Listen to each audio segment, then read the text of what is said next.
Salutare lume! Astăzi am să vă prezint acest video. Este un Sony. Uitați aici eticheta. Deci este vorba de un sistem Sony care, după cum puteți vedea, are consumul ăsta de 95 de W. Se poate conecta 5 boxe pe el cu subwooferul 6. Deci dispozitivul ăsta este dotat cu o unitate optică Blu-ray, mai are și Bluetooth, mai are și USB, are și NFC, are Wi-Fi, dubli. Aici sunt ieșirile pentru boxe. Vedeți și voi că aici vin niște mufi din alea anume, dar eu am să adaptez altceva. Aici intrarea optică, internetul, HDMI-ul, intrarea auxiliară și antena, pentru că are și radio. Uitați aici ce am pregătit pentru conexiunea la boxe, deci niște borne din astea de conectare. Așa, deci una vine aici și una vine aici. Cam așa ceva. Deci cam așa arată înăuntru. Uitați, deci este construit cu sursă în comutație, un modul de amplificare în clasa D pe integrate și placa de control și unitatea de disc. Deci sursa de alimentare este formată așa, deci are o punte de diode după rețea, deci are condensatorii ăștia de filtraj puși în paralel. Din partea asta de alimentare să ține sursa în comutație partea A și B, unde A-ul face alimentarea pentru placa de control și B-ul face alimentarea doar pentru etajul final. Etajul final este alimentat cu o tensiune de 54 de volți. Așa, deci are doar plus și minus, unde minusul este ground. Așa, pe urmă partea de control este alimentată aici, după cum puteți vedea, cu plus 12 volți.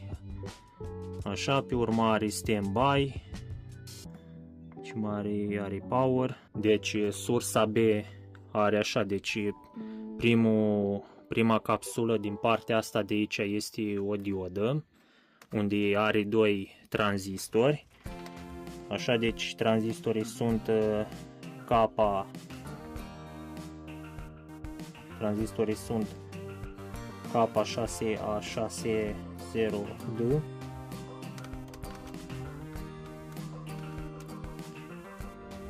Amândoi sunt la fel. Pe urmă are și dioda asta, deci o diodă dublă, deci mă refer tot la sursa B. Pe urmă la sursa A, deci e ceva mai ușor. Așa, cel mai probabil că sursa asta nu consumă mai mult de 10W. Tot așa are o diodă dublă. Așa, are filtrajul ăsta cu doi condensatori 680 de microfarads pe 25 de volți. Acum văd că are acest filtru RF ca să anuleze frecvențele emisii de sursa în comutație, și ăsta este tot un filtru RF, ăsta de aici. Uitați și controllerul care face comutația pe sursa B, deci este un SC6200 și mai jos scrie SK451. Acum am să desfac radiatoarele astea de la etajul final ca să vedeți și voi cam ce etaj final are aici. Nici eu nu știu ce etaj final are partea asta. Oricum, dacă se alimentează la 50 de volți, înseamnă că e ceva.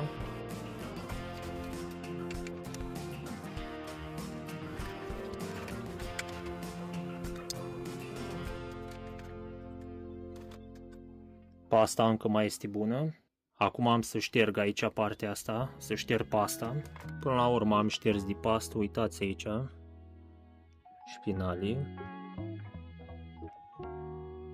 Deci ăștia sunt STA 5168F, integratele au 36 de pini, se vede și pe placă că este conotat, deci are 18 pini pe o parte și 18 pe cealaltă parte. Aici mai are un controller, ceva de sunet, un fel de decodor. Acum nu știu dacă semnalul aplicat este analogic, deci am să îl măsor. Bănuiesc că este analogic. Totuși văd că vine aici partea asta, deci semnalul vine pe partea asta de aici.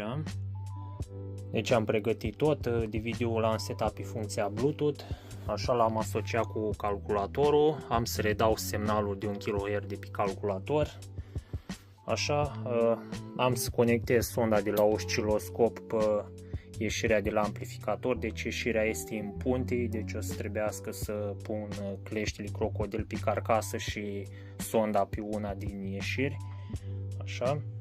Acum am conectat sonda de la osciloscop, am conectat și aparatul de măsură, l-am setat pe curent alternativ. Acum să-i dau play.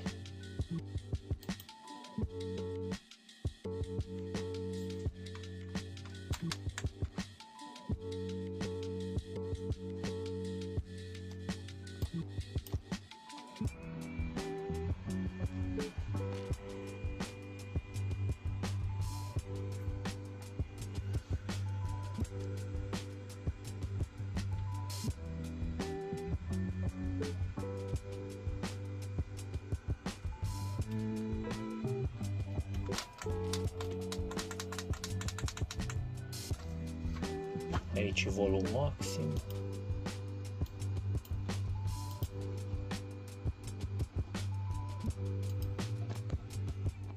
Se pare că nu poate să redea 1 kHz din cauza filtrului. Deci acum am căutat tonul ăsta de 5 kHz, așa. Acum am să-i dau drumul. Așa, uitați la ce tensiune ajunge pe multimetru, uitați și pe osciloscop. Așa o trebuie să mut sonda pe firul ăsta la alt de aici, pe ăsta la alt nu știu de ce nu-mi citeam. Uitați aici, RMS, cam așa arată frecvența, care este destul de distorsionată. S-au încălzit destul de tare, am să-i dau pauză, așa, deci acum am să conectez multimetru pe sursa de alimentare, deci acum am conectat multimetru, uitați și tensiunea.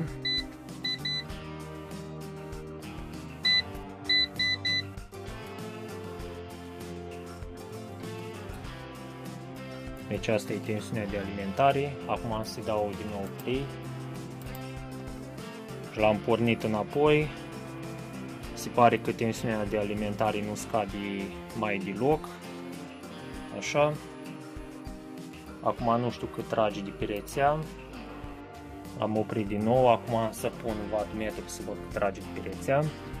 Deci cam ăsta ar fi consumul de pe rețea, așa, deci ați văzut că tensiunea nu scade deloc. După cum se poate vedea, deci amplificatorul acum nu are semnal pe intrare, se vede că are zgomot de fon.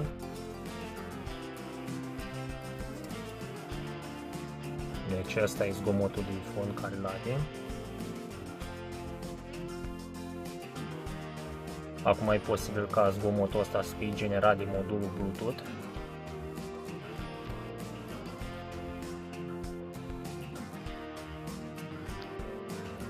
Oricum, acum dispozitivul îi da la volum maxim și posibil ca acel fâșiet să fie pronunțat în felul ăsta. Acum dacă îl dau cu volumul la minim, așa, văd că tot la fel îmi arată, deci nu are treabă cu volumul. Am făcut pe aici niște măsurători cu osciloscopul, am vrut să găsesc intrarea semnalului analogic și am observat că nu există semnal analogic, deci semnalul este complet digital, deci integratul are convertorul lui digital-analog în capsulă, deci asta îl face că dacă cumva să distruge sau ceva să arde un integrat din ăsta, trebuie să-l pui tot modelul ăsta înapoi. Pentru că nu se poate face conversia, spre exemplu, ca să faci conversia la o astfel de amplificare îți trebuie tot ceva care să folosească partea asta de aici, din cauza că semnalul este digital chiar și de aici, de pe placă. Deci pleacă pe pamblica asta pe aici, vine, duce la integratul ăsta de aici, care îl împarte și tot așa mai departe. Singura modificare care s-ar putea face aici, în cazul în care se distruge, este o modificare care să folosească acest circuit integrat. Uitați acolo.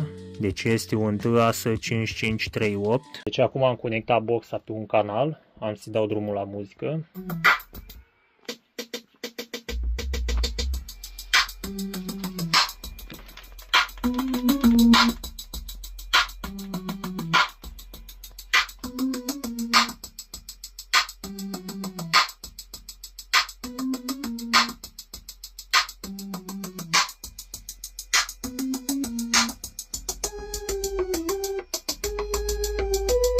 Acum am să conectez boxa pe partea de subwoofer. Acum l-am conectat pe subwoofer.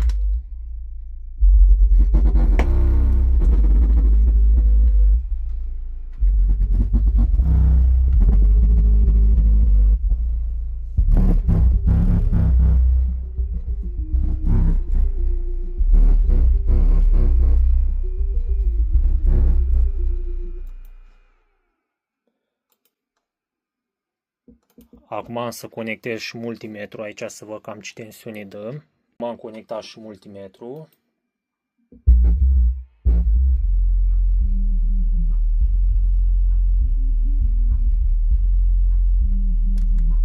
Am să dau mai tare.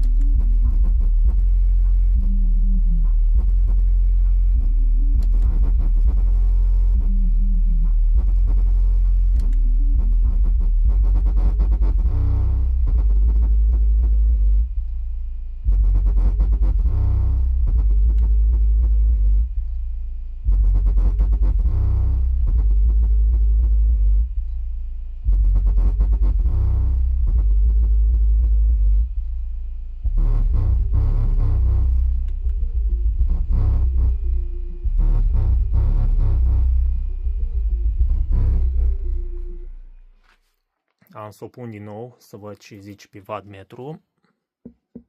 Deci uitați ce arată pe wattmetru.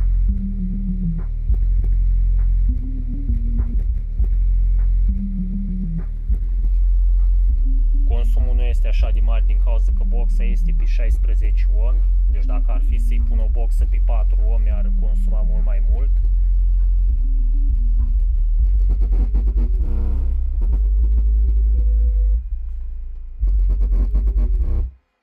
Deci, cam ăsta a fost videoclipul.